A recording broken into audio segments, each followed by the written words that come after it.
Hello बच्चों, let's read the question. In the five kingdom classification, Chlamydomonas and Chlorella have been included in. यानी कि जो five kingdom classification दिया गया था उसमें Chlamydomonas और Chlorella को किस में इंक्लूड किया गया? तो देखिए की कॉन्सेप्ट क्या हो जाएगा, five kingdom classification.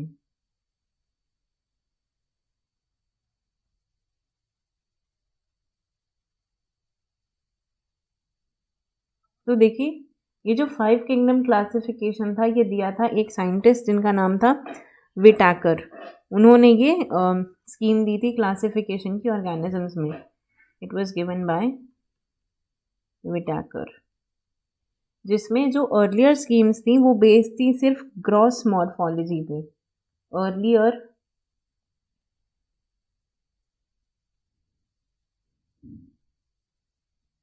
schemes of classification were based on gross morphology.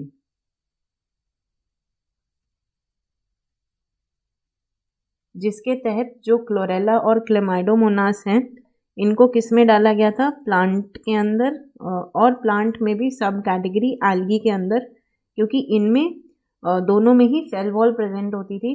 तो इन्हें अर्लियर क्लासिफिकेशन में डाला गया था, किसमें? प्लांट में. And these also possess chlorophyll under the algae. लेकिन विटाकर का क्लासिफिकेशन आने के बाद जो किस पे बेस्ड था? Five kingdom. This was based on other characters also, mainly phylogeny. ये किस पे बेस्ड था? phylogeny पे. और ग्रॉस मॉर्फोलॉजी यानी कि सेल स्ट्रक्चर वगैरह जैसे फीचर्स से बहुत आगे ये बेसिकली फाइलोजेनेटिक क्लासिफिकेशन था. तो उसके बेसिस पे इन्हें उठा करके किस में डाल दिया गया? क्लेमाइडोमोनास और क्लोरेला को डाल दिया गया आपके प्रोटिस्टा में. अब देखिए हम बात करेंगे यहाँ पे कि विटाकर के क्लासिफिकेशन में क्राइटेरियाज क्या क्या थे ऑप्शंस के बेसिस पे. तो देखिए पहला है आपका प्रोटिस्टा. तो प्रोटिस्टा में रखे गए थे कौन कौन? जो ऐसे थे यूनिसेलुलर ऑर्गेनिजम्स, ऐसे जिनमें वेल डिफाइंड सेल वॉल और मेम्ब्रेन बाउंड न्यूक्लियस प्रेजेंट था. और कैसे थे ये? Primitive eukaryotes. प्रिमिटिव या यूनिसेलुलर यूकारियोट्स ये रखे गए थे प्रोटिस्ट्स में. तो इसीलिए ये जो क्लेमाइडोमोनास और क्लोरेला है ये दोनों भी इसी में रख दिए गए थे. तो आपका आंसर क्या हो जाएगा? Option A will be the correct answer.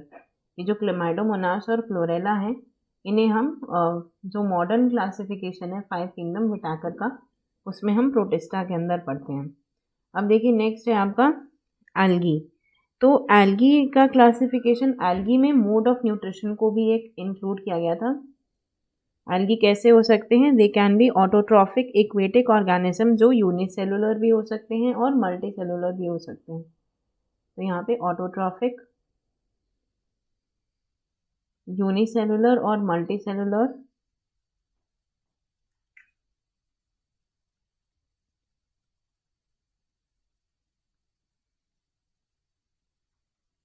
तो ये था एल्गी का क्लासिफिकेशन. इसके बाद हमारे पास क्या है? प्लांटी और मोनेरा. तो प्लांट में भी हमें पता है कि ये कैसे हैं? Multi cellular eukaryotic. इनमें सेल वॉल्स भी प्रेजेंट हैं और इनमें क्लोरोप्लास्ट भी होता है. तो these are autotrophic in nature. They are multi cellular, autotrophic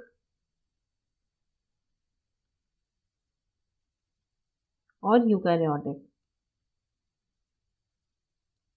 इसमें केवल जो मोनेरन्स होते हैं यानी जो बैक्टीरियाज होते हैं ये प्रोकैरियोटिक होते हैं, बाकी सब आपके कैसे थे? यूकैरियोटिक. तो मोनेरा में कैसे थे?